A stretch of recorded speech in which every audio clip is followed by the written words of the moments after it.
तो hello and welcome to friends, एक बार फिर आपका स्वागत है। जुड़े हैं आज एक नए टॉपिक के साथ। आज हम जिस टॉपिक की चर्चा करने जा रहे हैं उसका नाम है मूल कर्तव्य। भारत के नागरिकों के लिए ये मूल कर्तव्य प्रदान किए गए हैं। भारत के नागरिकों के कुछ कर्तव्य दिए गए जो कि उनको देश के प्रति निभाने चाहिए। आइए उनके बारे में कुछ चर्चा करते हैं। मूल कर्तव्य आज का टॉपिक रहने वाले हैं। मूल कर्तव्य, मौलिक कर्तव्य वे नैतिक दायित्व हैं जो भारत के प्रत्येक नागरिक को संविधान द्वारा सौंपे गए हैं। यानी कि ये संविधान के द्वारा प्रत्येक नागरिक को प्रदान किए गए।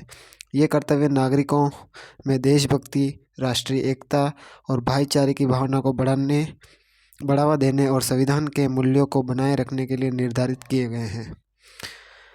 मौलिक कर्तव्यों को 1976 में 42वें संविधान संशोधन अधिनियम के माध्यम से भारतीय संविधान के भाग 4A में अनुच्छेद 51A में जोड़ा गया। मूल रूप से 10 कर्तव्य थे और बाद में 86वें संविधान संशोधन 2002 के द्वारा 11वां मूल कर्तव्य जोड़ा गया। चलिए आगे चलते हैं।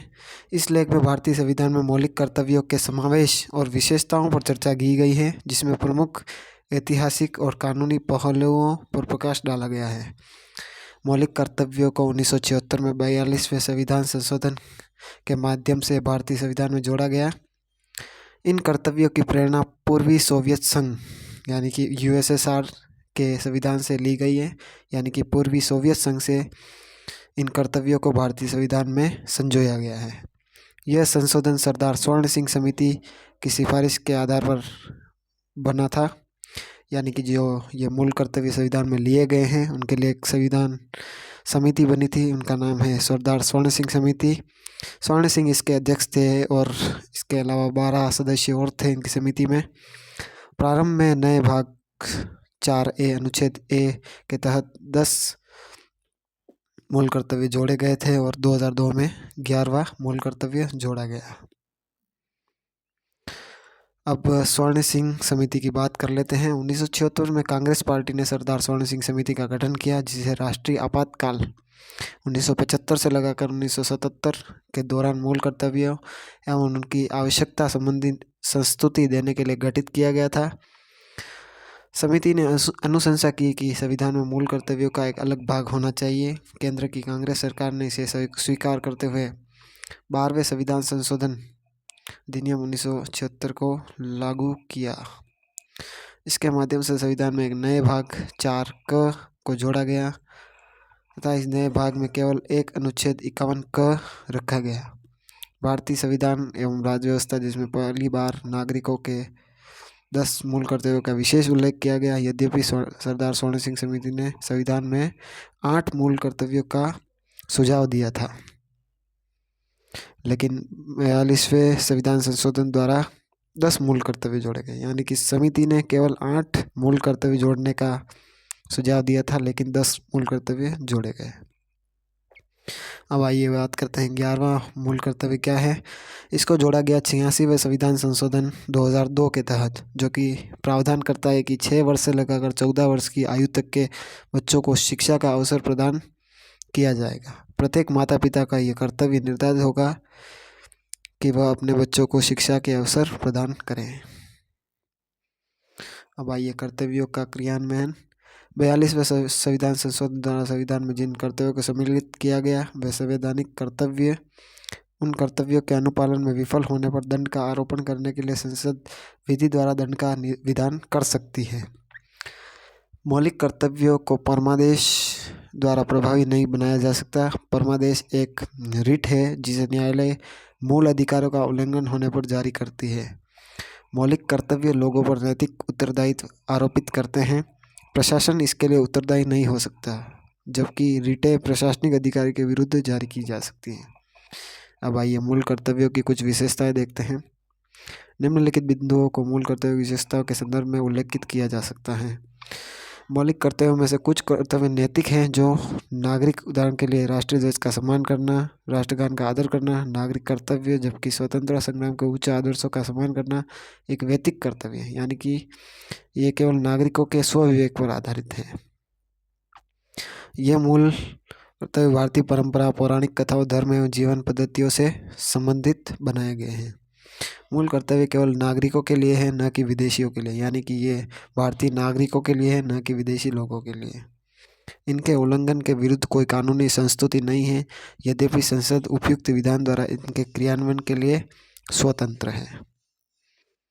अब आइए मूल कर्तव्य की कुछ आलोचना भी है।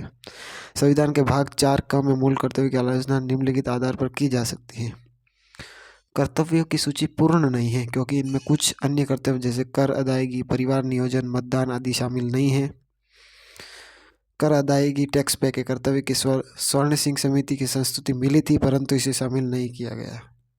कुछ कर्तव्य अस्पष्ट एवं बहुअर्थी है, जिसे आम व्यक्ति को समझने में कठिनाई होती है। विभिन्न शब्दों को अलग अलग व्याख्या हो सकती है। उदाहरण के लिए वैज्ञानिक दृष्टिकोण, उच्च आदर्श, सामाजिक संस्कृति आदि। आलोचक का यह भी तर्क है कि संविधान के भाग क में मूल कर्तव्य शामिल करने से इनका मूल्य महत्व कम हो सकता है।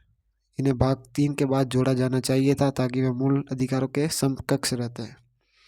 अब आइए मूल कर्तव्यों के महत्व समझते हैं।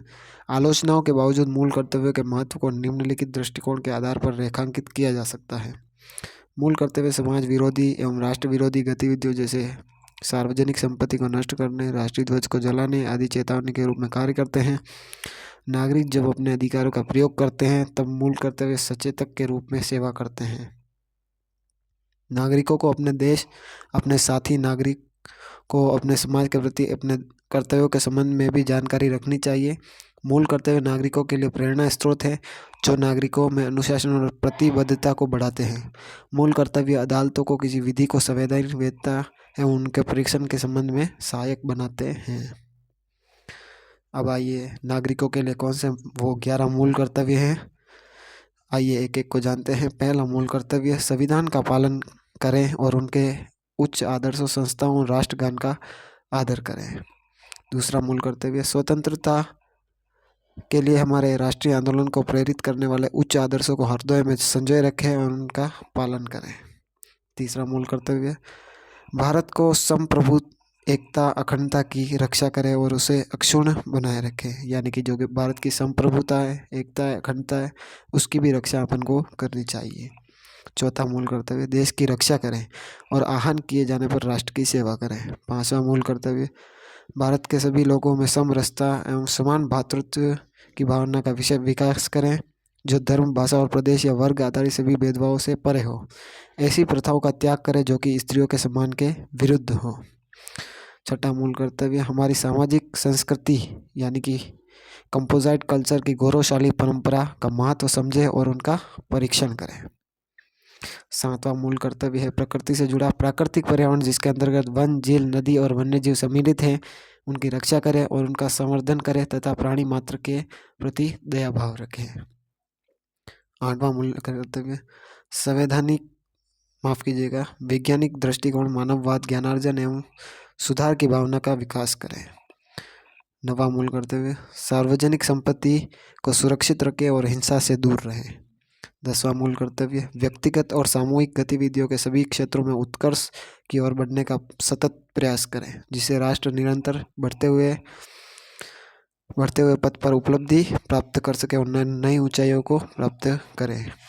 11वां और आखिरी मूल कर्तव्य, जिसे 86वें संविधान संशोधन द्वारा जोड़ा गया, वो है कि 6 वर्ष की सभी आयु से 14 वर्ष की आयु के बच्चों के माता पिता और संरक्षक जो भी है, उन्हें शिक्षा के अवसर प्रदान करें। तात्कालिक विपक्ष ने संविधान में कांग्रेस सरकार द्वारा जोड़े गए मूल कर्तव्यों का संसद में प्रबल विरोध किया था। यद्यपि आपातकाल के बाद मोरारजी देसाई के नेतृत्व में गठित जनता पार्टी की सरकार ने इन मूल कर्तव्यों को समाप्त नहीं होने दिया। तो धन्यवाद दोस्तों, आज के इस टॉपिक में इतना ही। मिलते हैं नए टॉपिक के साथ। धन्यवाद।